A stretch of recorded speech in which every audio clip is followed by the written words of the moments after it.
Bom dia, irmãos. Convido você a abrir a Santa Palavra de Deus lá em Josué, capítulo 9.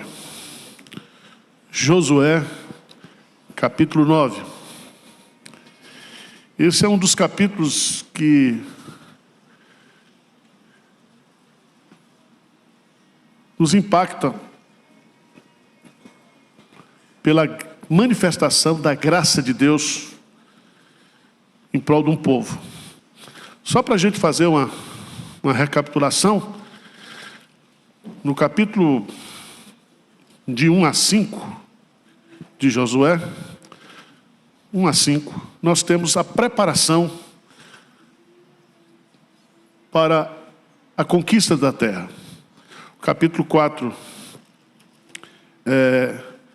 3 e 4, você tem a passagem do Rio Jordão. Capítulo 5, você tem aqui a circuncisão dos filhos de Israel e também a celebração da Páscoa, a cessação do maná, porque o povo começou a comer da terra prometida. Então, após 40 anos, deixou de cair o maná do céu. E a manifestação de Jesus no final do capítulo 5 para as batalhas. Ele é o capitão, o príncipe do exército do Senhor Jesus, do Senhor Deus. Capítulo 6 é a destruição de Jericó. E vocês sabem que nessa destruição, Raabe, a meretriz, ela é salva. Capítulo 7, os israelitas são derrotados lá em Ai. Capítulo 8, Ai é destruída pelos exércitos de Israel. Então, no capítulo 6 e 7 e 8, nós temos a conquista já de 2 cidades fortalezas. O capítulo 9 é um capítulo muito interessante, porque um dos povos que estava na lista de extermínio, eles cria um estratagema e vai lá e enrola Josué, enrola os príncipes de Israel, recebe uma bênção e depois de abençoado, a bênção não podia voltar atrás. Então, quem é crente aqui já foi enrolado por descrente? Levanta a mão. Rapaz, todo dia tu pede dinheiro. Pastor, ajuda isso, faz isso. Né? A gente vive num mundo de enrolões. Mas o que me impressiona, irmãos, nesse capítulo 9, e eu queria que você lesse comigo agora, diz assim: sucedeu que, ouvindo isto, todos os reis que estavam daquém do Jordão, nas montanhas e nas campinas, e em toda a costa do Mar Grande, defronte do Líbano, os heteus, os amorreus, os cananeus, os ferezeus, os heveus e os jebuseus, eles se ajuntaram eles de comum acordo para pelejar contra Josué e contra Israel. Então veja bem, aqui nós temos 5 reis que se juntam. Eles sabem que Josué está conquistando a terra, eles sabem que eles serão os próximos a serem destruídos, então eles se juntam para poder ir ao encontro de Josué e do povo de Deus. Agora veja no versículo 3, que os gibeões, os heveus, os gibeonitas, eles vão lá e contam uma mentira. E por causa dessa mentira, eles são abençoados e eles vão ser poupados do extermínio. Veja a partir do versículo 3, diz assim: os moradores de Gibeão, porém, ouvindo o que Josué fizera com Jericó e com Ai, essa cidade de Gibeão aqui, ficava próximo, 40 quilômetros. Versículo 4. usaram de estratagema e foram e se fingiram embaixadores. E levaram sacos velhos sobre os seus jumentos e odres de vinho velhos, rotos e consertados. E nos pés, sandálias velhas e remendadas e roupas velhas sobre si. E todo o pão que traziam para o caminho era seco e bolorento. Foram ter com Josué no arraial, a Gilgal, e lhe disseram a ele e aos homens de Israel: chegamos de uma terra distante. Fazei, pois, agora aliança conosco. E os homens de Israel responderam aos heveus: porventura habitais no meio de nós? Como, pois, faremos aliança convosco? Então disseram a Josué: somos teus servos. Então lhes perguntou Josué: quem sois vós? De onde vindes? Responderam-lhe: olha a mentira. Teus servos vieram de uma terra muito distante, por causa do nome do Senhor, teu Deus, porquanto ouvimos a sua fama e tudo quanto fez no Egito. E tudo quanto fez aos 2 reis dos amorreus, que estavam da além do Jordão, Seom, rei de Esbom, e Og, rei de Bazã, que estavam em Estarote. Pelo que nossos anciãos e todos os moradores da nossa terra nos disseram: tomai convosco provisão alimentar para o caminho, ide ao encontro deles e dizei-lhes: somos vossos servos. Fazei, pois, agora aliança conosco. Este nosso pão tomamos quente em nossas casas, no dia em que saímos para vir ter convosco. E ei-lo aqui agora, já seco e bolorento. E esses odres eram novos quando os enchemos de vinho. Ei-los aqui já rotos. E essas nossas vestes e essas nossas sandálias já envelheceram por causa do muito longo caminho. Então, os israelitas tomaram da provisão e não pediram conselho ao Senhor. Josué concedeu-lhe paz e fez com eles a aliança de lhes conservar a vida. E os príncipes da congregação lhes prestaram juramento. Ao cabo de 3 dias, depois de terem feito aliança com eles, ouviram que eram seus vizinhos e que moravam no meio deles. Pois partindo os filhos de Israel, chegaram às cidades deles ao 3º dia. Suas cidades eram Gibeão, Sefira, Berote e Kiriat-Jearim. Os filhos de Israel não os feriram, porquanto os príncipes da congregação lhes juraram pelo Senhor, Deus de Israel, pelo que toda a congregação murmurou contra os príncipes. Então, todos os príncipes disseram a toda a congregação: nós lhe juramos pelo Senhor Deus de Israel, por isso não podemos tocar-lhes. Isto, porém, lhe faremos: conservaremos em vida, para que não haja grande ira sobre nós por causa do juramento que já lhe fizemos. Disseram-lhe, pois, os príncipes: vivam! E se tornaram rachadores de lenha e tiradores de água para toda a congregação, como os príncipes lhe haviam dito. Chamou-os Josué e disse-lhes: por que nos enganaste, dizendo: habitamos muito longe de vós, sendo que vivem em nosso meio? Agora, pois, sois malditos, e dentre vós nunca deixará de haver escravos, rachadores de lenha e tiradores de água para a casa do meu Deus. Então responderam a Josué: é que se anunciou aos teus servos, como certo, que o Senhor, teu Deus, ordenara a seu servo Moisés que vos desse toda essa terra e destruísse todos os moradores dela diante de vós. Por isso, tememos muito por nossa vida, por causa de vós, e fizemos assim. Eis que estamos na tua mão. Trata-nos segundo te parecer bom e reto. Assim lhes fez e livrou-os das mãos dos filhos de Israel, e não os mataram. Naquele dia, Josué os fez rachadores de lenha e tiradores de água para a congregação e para o altar do Senhor, até ao dia de hoje, no lugar que Deus escolhesse. Esse é um texto desafiador. Eu pensei num tema para esse capítulo, né? Acho que o melhor tema é quando você não pode com seu inimigo, junte-se a ele. Porque essas nações, esses povos, já estavam com a sentença decretada por Deus. Josué ia avançando e eles, ao invés de guerrear contra o exército de Josué, o que eles vão fazer? Eles vão usar esse estratagema, esse engodo, e vai receber a bênção. E depois que ele recebe a bênção não pode voltar atrás. Vocês entenderam? Então, não entenderam não, vou explicar de novo. Presta atenção.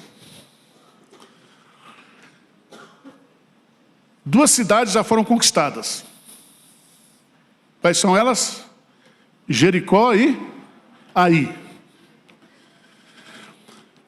Os reis, eles estão angustiados, porque Deus estava infundindo no coração dessas nações o pavor, o terror.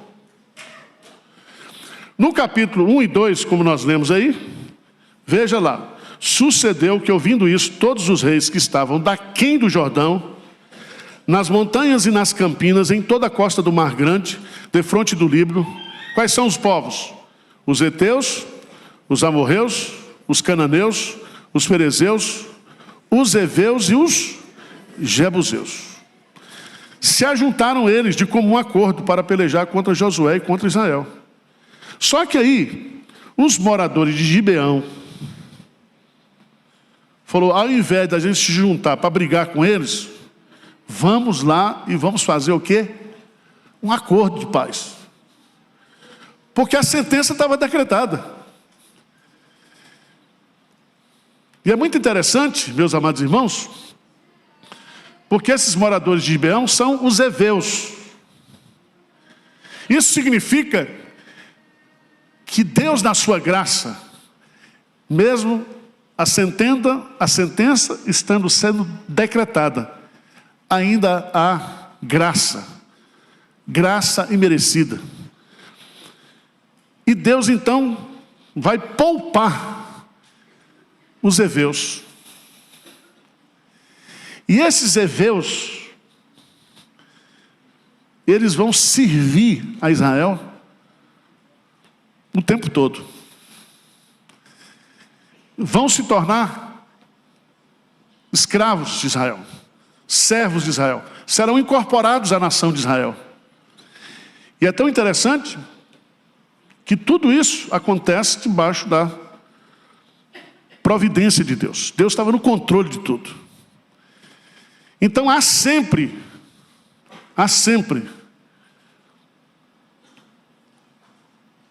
graça disponível. Às vezes você pensa assim, eu tenho um fulano, um sujeito tão ruim, tão maldoso, fazendo mal a tanta gente. Por que Deus não mata logo e leva para o inferno? Você não pensa assim. Mas é tão interessante que, para esse povo, Deus usou de misericórdia. Aos 44 do segundo tempo. Porque a próxima cidade, o próximo povo a ser destruído, era esse povo. E é tão interessante porque, se em Jericó Deus salvou a família de uma prostituta, Raabe, e essa prostituta se tornou da linhagem de Jesus, como está lá em Mateus, é dela que nasce o avô de Davi. Ela é da linhagem real. Essa prostituta passa a fazer parte da linhagem real. Se você pegar Mateus capítulo 1, a genealogia de Jesus, vai estar lá Raabe. E esse povo aqui, com essa mentirada toda, qual foi a estratégia que eles usaram? Eles prepararam um figurino, né? Com roupa, com sandália velha, com vasilhas de vinho, dando a entender para Josué que eles não eram dali, que eles tinham vindo de longe. De longe.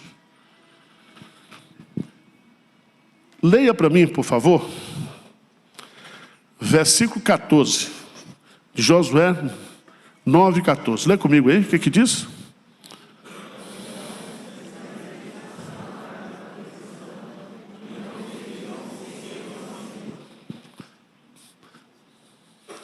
Vida real. Quem já foi enganado aqui, enrolado, porque não pediu conselho para o Senhor? Tem isso na sua vida ou não? Tem demais. Quantos negócios nós fizemos, quantas enroladas nós entramos, porque nós não consultamos o Senhor. E é tão interessante aqui, porque toda a descrição é feita aqui. Eles, no versículo 7, e os homens de Israel responderam aos heveus: porventura habitais no meio de nós? Como, pois, faremos aliança convosco? Então disseram a Josué: somos teus servos. Então perguntou Josué: quem vós sois e de onde vindes? Responderam: teus servos vieram de uma terra, o quê? Muito distante, por causa do nome do Senhor, teu Deus, porquanto ouvimos a sua fama e tudo quanto fez no... O povo conhecia a Bíblia. Veja a desculpa que eles dão aqui. Eles vieram de longe, não estão ali. E eles vieram por causa da fama de Deus. Então eles querem se unir, eles querem servir a Israel, porque a sentença de Deus era o extermínio. Vocês estão entendendo ou não? Estou me esforçando. Agora, a pergunta... Porque Raabe já mentiu, né? E foi salva. Esses aqui também estão mentindo. Graças a Deus, porque a gente mente e Deus não fulmina a gente. Porque todo crente é mentiroso. Todo crente mente. Tá certo? Eu diria para você que é impossível viver sem mentir. Quando eu falo mentir, não é aquela mentira... Mas eu chego na sua casa, você me dá um café. Tá bom, pastor? Tá uma delícia, minha irmã.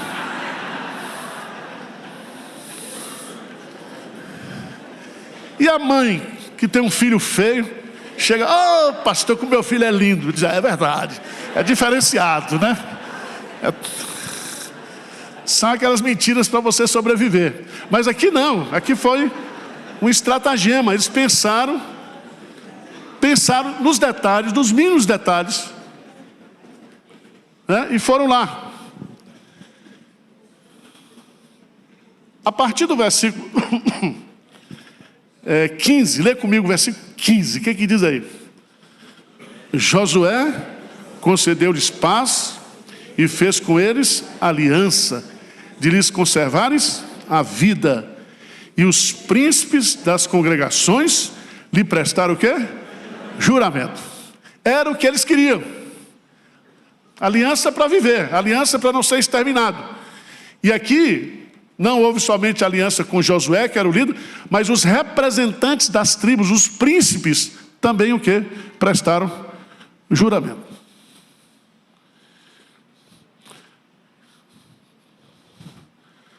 Presta atenção. Eu vou dividir o capítulo em 3 partes. Os inimigos se unem, versos 1 e 2. Segundo, o inimigo nos engana, versos de 3 a 15. Terceiro, o inimigo se rende, versos 16 a 27. Algumas lições bem simples e práticas que eu quero tirar aqui desse capítulo, porque a história segue e vai ter um desenrolar muito interessante.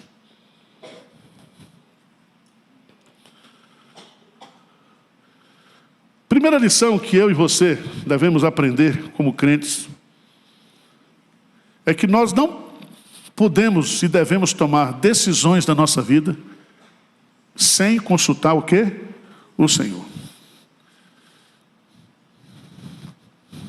Veja o que diz Provérbios, capítulo 3.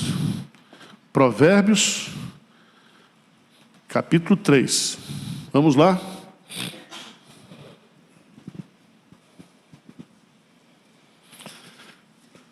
Josué, não lembro esse versículo aqui, né? Provérbios 3, de 5 em diante, diz o quê? Confia no Senhor de todo o teu e não te estribes.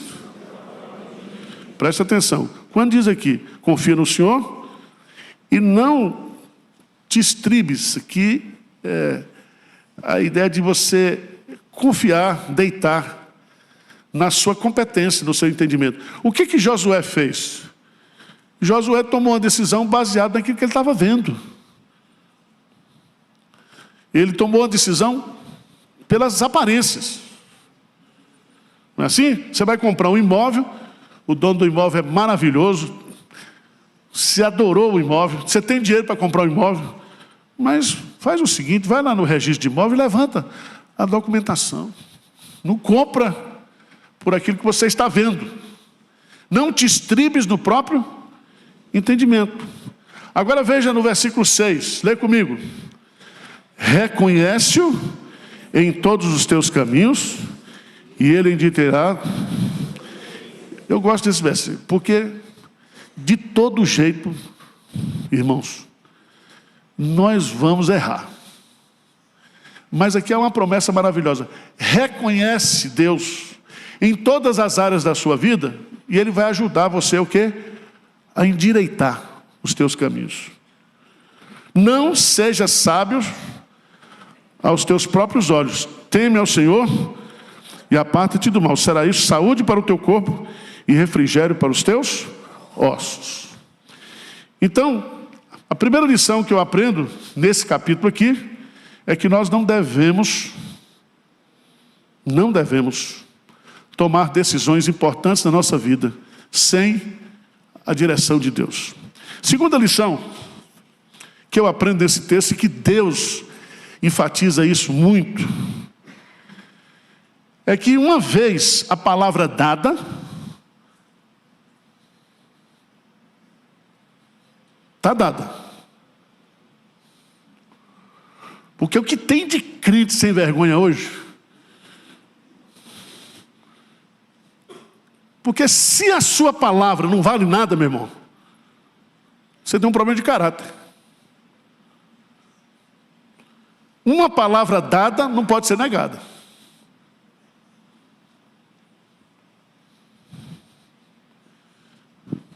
Veja, eu queria que você fosse o Salmo 15, versículo 4.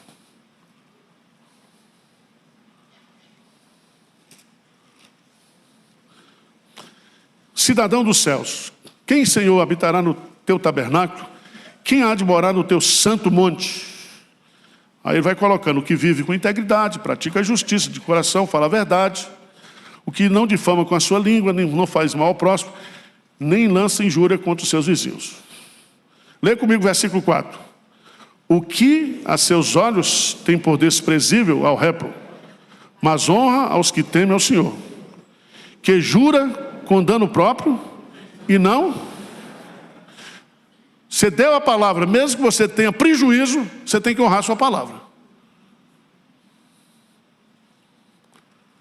Então, crente que não tem palavra, gente que não tem palavra, não merece confiança.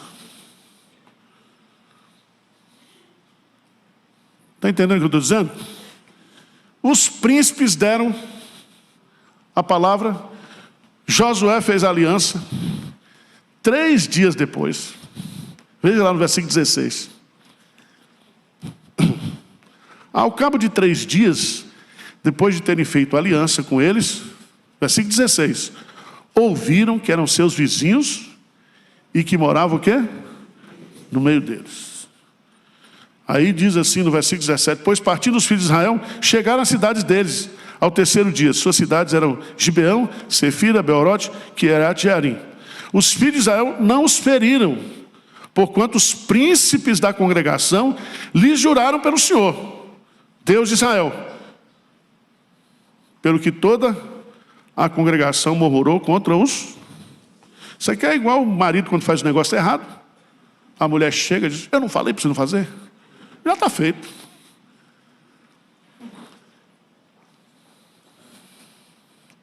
Não tem jeito. Veja no versículo 19, que os príncipes então honram o juramento que fizeram. Então todos os príncipes disseram a toda a congregação, nós lhe juramos pelo Senhor, Deus de Israel, por isso não podemos o quê? Tocar-lhes. Então, meu irmão, por favor, vamos lá para 2 Samuel. 2 Samuel capítulo 21.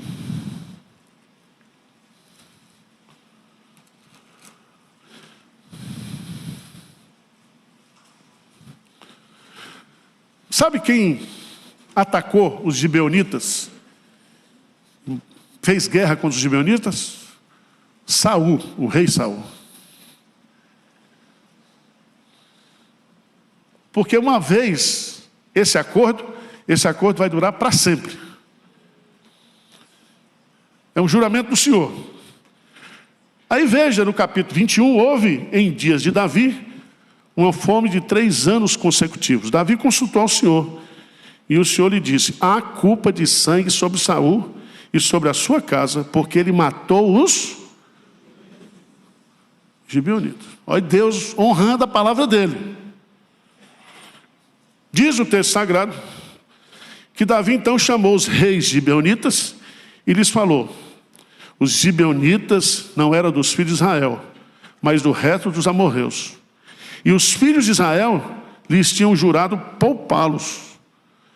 Porém, Saul procurou destruí-los no seu zelo pelos filhos de Israel e de Judá. Perguntou Davi aos gibeonitas, que queres que eu vos faça? E que resgate vos darei para que abençoeis a herança do Senhor? Então os gibeonitas disseram, não é por prata nem ouro que temos questão com Saul, é com a sua casa. Nem tampouco pretendemos matar pessoa alguma em Israel. Disse Davi, o que é, pois, que quereis que vos faça? Responderam ao rei, quanto ao homem que nos destruiu e procurou que fôssemos assolados, sem que pudéssemos subsistir em limite algum de Israel, de seus filhos se nos deem 7 homens para que enforquemos. Então 7 filhos, descendentes de Saul, foram enforcados, a conta está paga.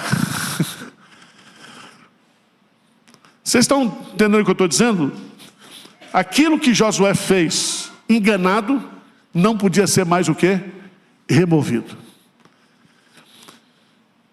E aí a gente aprende que o nosso Deus é um Deus de palavra, que Deus não é homem para mentir, nem filho de homem para que se arrependa. Aí, voltando lá para Josué,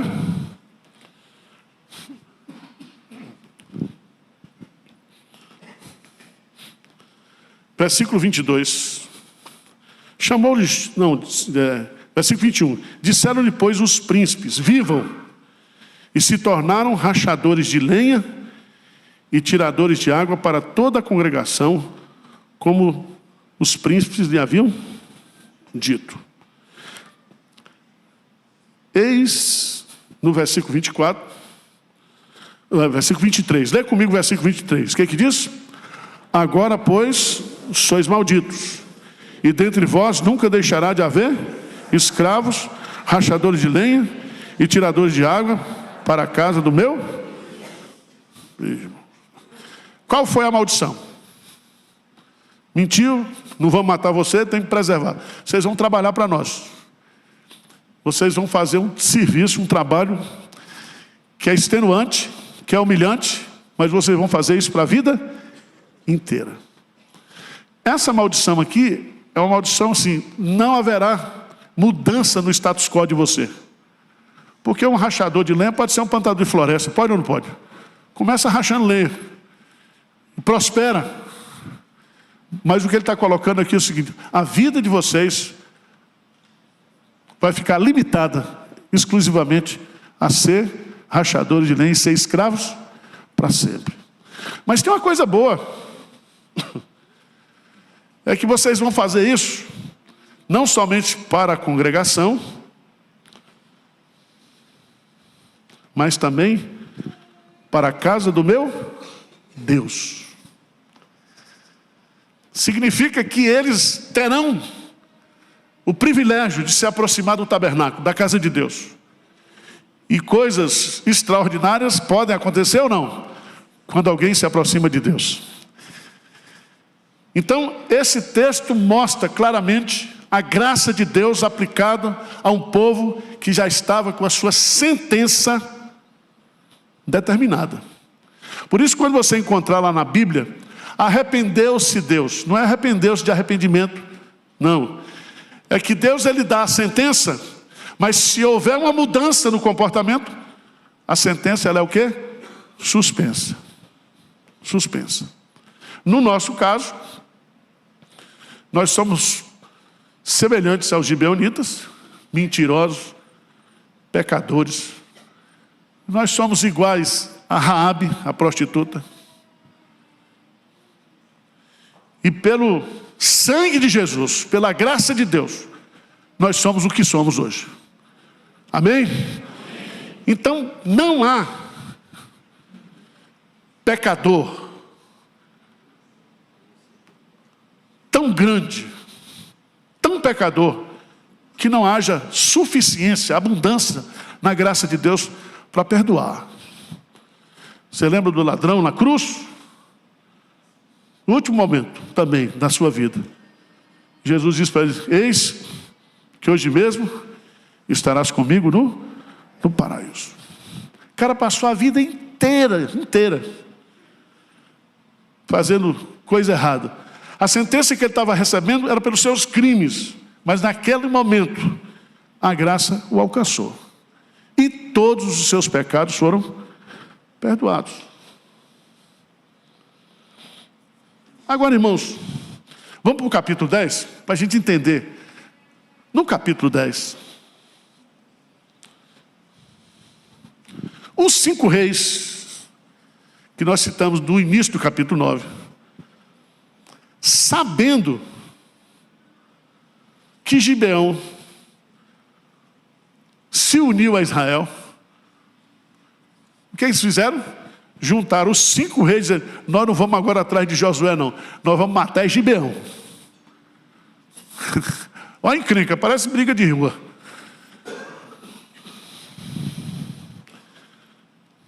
Mas veja lá, no capítulo 10.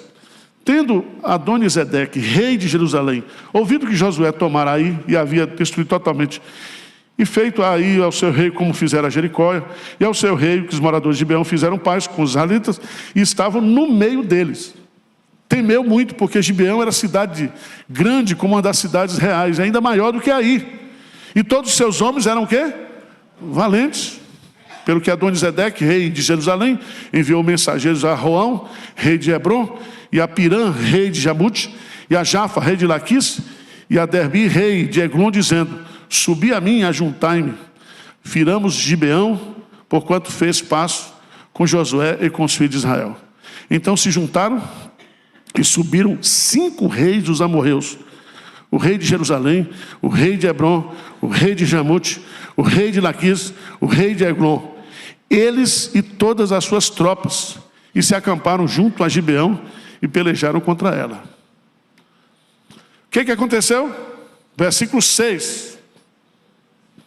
Os homens de Gibeão mandaram dizer a Josué, no arraial de Gilgal: não retires as tuas mãos de teus servos, sobe apressadamente a nós, e livra-nos e ajuda-nos, pois todos os reis dos amorreus que habitam nas montanhas se ajuntaram contra nós. Então subiu Josué de Gilgal, ele toda a terra de guerra com ele e todos os valentes. Disse o Senhor a Josué: não os temas, porque nas tuas mãos os entreguei, nenhum deles te poderá resistir. Deus agora entrou na história. Deus ficou calado. Os crentes fizeram coisas sem consultar ele, mas ele está no controle de tudo. E uma coisa interessante vai acontecer aqui. Uma coisa fantástica. É que Josué, ele teria que lutar separadamente com esses 5 reis, esses 5 povos. Mas Deus junta tudo para matar logo de vez. É internacional, veja aí. Veja o texto, irmãos. Versículo 9. Josué lhes sobreveio de repente, porque toda noite veio subindo desde Gigal. Versículo 10. Leia comigo. O Senhor os conturbou diante de Israel e os feriu com grande matança em Gibeão, e os foi perseguido pelo caminho que sobe a Bet-Horon, e os derrotou até Azeca e Maquedá. Sucedeu, vamos juntos, que fugindo eles de diante de Israel, a descida de Bet-Horon, fez o Senhor cair do céu sobre eles grandes pedras até Azeca, e morreram. Mais foram os que morreram pela chuva de pedra do que os mortos à espada pelos filhos de Israel. Isso aqui eu acho fantástico. Eu acho aqui fantástico esse texto, porque Deus transforma os nossos erros em acertos. Por isso que Paulo diz: sabemos que todas as coisas cooperam para o bem. Enrolaram Josué, passaram a perna dos crentes. Os crentes honraram a palavra, porque tinham que honrar mesmo. E Deus o quê? Abençoou. Deus abençoa. Quem já fez coisa errada, negócio errado, e no final deu certo? Seu casamento já é claro. Não por você, pela loucura que sua mulher fez.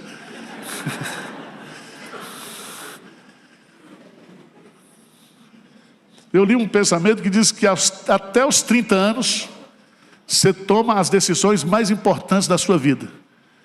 Dos 30 até morrer, é tentando consertar. É ajeitando, ajeita ali, ajeita cá. Porque a vida é assim.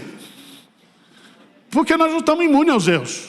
Por isso que o texto diz: reconhece Deus em todos os teus caminhos, e Ele endireitará as tuas veredas. Quem é que não erra, irmãos? Só não erra quem não faz nada. Mas nós tomamos decisões todos os dias, todas as horas, decisões certas, decisões erradas, e é Deus mesmo que vai, na sua providência, conduzindo a nossa vida. Agora, tem uma oração que Josué faz aqui. Veja lá. Eu sou apaixonado por essa oração. Versículo 12. Então Josué falou ao Senhor no dia em que o Senhor entregou os amorreus nas mãos dos filhos de Israel. Veja bem, não foi Josué que venceu, foi Deus o quê? Que entregou. Por isso que Davi, antes de sair para qualquer guerra, ele perguntava para o Senhor: é para ir ou não? Então consulta o Senhor e seleciona as guerras que você quer ter.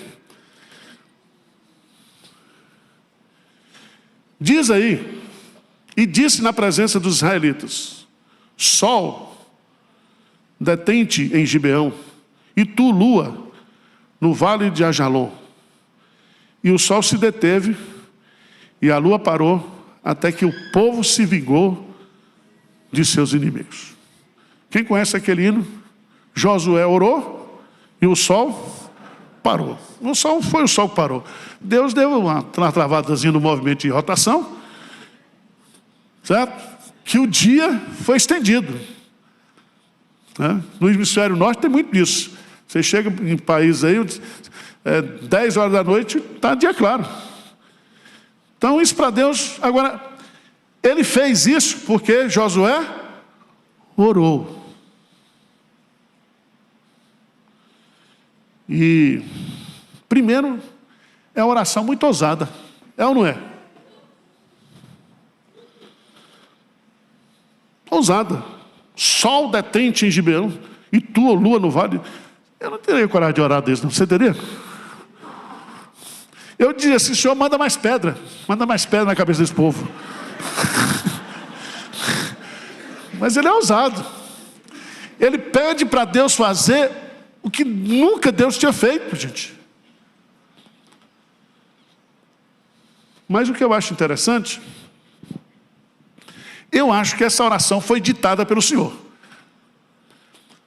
Porque diz lá em Romanos capítulo 8, que nós não sabemos orar como convém. Nós não sabemos orar. Está igual o pastor muito querido, pastor Marcos Severo, lá do Rio Grande do Norte. Ele tem as histórias dos milagres do campo. Porque só acontece milagre mesmo nos campos de trabalho. Esse negócio de fazer milagre encomendado, marcar hora, isso não existe. Mas no campo da batalha, Deus faz milagre. Eu contar um aqui, pastor Marcos Severo, vou contar, vocês não vão rir. Foi fazer um EBF lá no sertão e levou salsicha com pão para 50 crianças. Chegou lá, tinha 300. Aí a irmã começou a cortar a salsicha que era para um, ela picou tanto. Foi lá, trouxe mais pão, que era mais fácil achar, mas salsicha não tinha lá. E foi dando comida para as crianças. Todas as 300 crianças comeram. Porque você ia fazer o que com criança? Mandar embora? E aquelas orações que o pastor fez, ele fez oração, chegou na casa de uma irmã, casada, mas não podia ter filho. E ele teve um insight do Espírito Santo, pegou a mão, botou no bucho da mulher. E fez uma oração. E disse para a mulher assim: ó, daqui 3 meses você vai engravidar. Veja que loucura. E o menino, vai ser botar esse nome aqui. Aí ele foi embora. Quando ele chegou em casa, ele disse: ai, meu Deus do céu, o que eu fiz?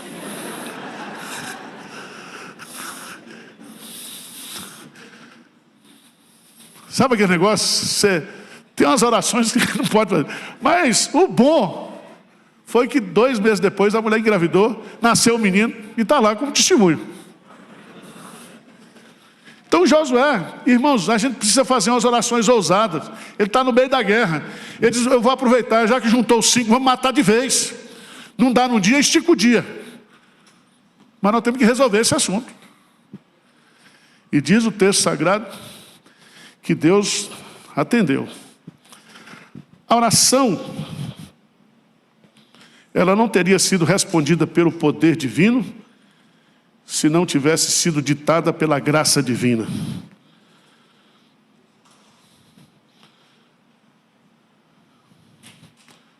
Eu acho assim, vamos pensar aqui, eu acho que Deus, Ele na sua sabedoria, Ele quer dar alguma coisa para a gente, aí Ele sopra no nosso ouvido: ora por isso. O Espírito Santo. Porque acho que Deus queria esticar aquele dia mesmo para limpar. Deus queria. Então, Deus soprou. O Espírito Santo não é uma pessoa? Tem sentimentos, ele se entristece, ele se alegra. Mas ele é uma pessoa também, ele tem vontade, ele fala com a gente. Dá as ideias. Eu creio sim, tá? Não sei, eu não sei se... Não é revelação, a palavra... É direção do Espírito. Está certo? É como... Ore por isso. Ele orou. E o sol parou. E diz o texto: não está escrito, não está isso escrito no livro dos justos? O sol, pois, se deteve no meio do céu e não se apressou a pôr-se. Então diminuiu a rotação, né? Foi. Versículo 14, gente, lê comigo.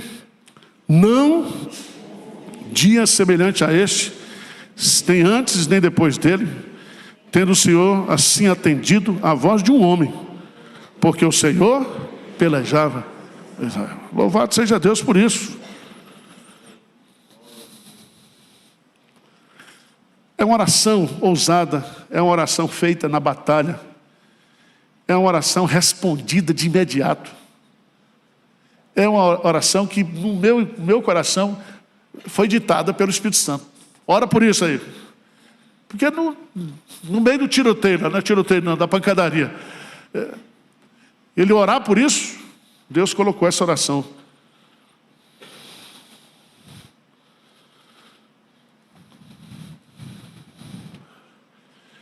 Se ele se lembra de Josué 1, veja lá, eu já estou terminando. Essa aula hoje não foi muito boa não, né? Versículo 5. Josué 1:5. Ninguém te poderá resistir. Eu acho que Josué falou assim: o senhor só disse lá atrás, ó, quando Moisés morreu, o senhor mandou eu assumir, agora ele orou em cima da promessa de Deus. Louvado seja Deus por isso, irmãos. A mente, pensamento C.S. Lewis, diz assim: a mente que exige um cristianismo desprovido de milagres é uma mente em processo de decair do cristianismo, ou de cair do cristianismo para a mera religião.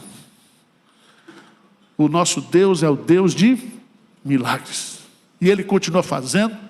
Ele é o mesmo ontem, hoje o será para sempre. E quando Ele quer fazer, Ele põe muitas vezes um pedido no nosso coração, e a gente ora, e Ele atende, e Ele responde. Amém? Então, cuidado com as decisões que você toma. Não tome decisões sem consultar o Senhor. Segundo, seja um homem ou uma mulher de palavra. Sim, sim, não, não tem negócio de talvez. Tem a palavra. Honre a sua palavra. Tá certo? Você honrando, mesmo com dano próprio, Deus vai honrar você. E Deus pega aquele engodo que Ele permitiu que Josué caísse com o povo, justamente para facilitar, né? Para encurtar a conquista da terra. Porque aí se juntaram os 5, matou os 5 de vez e pronto, se terminou. Amém? Parecendo na aula do Hamas, né?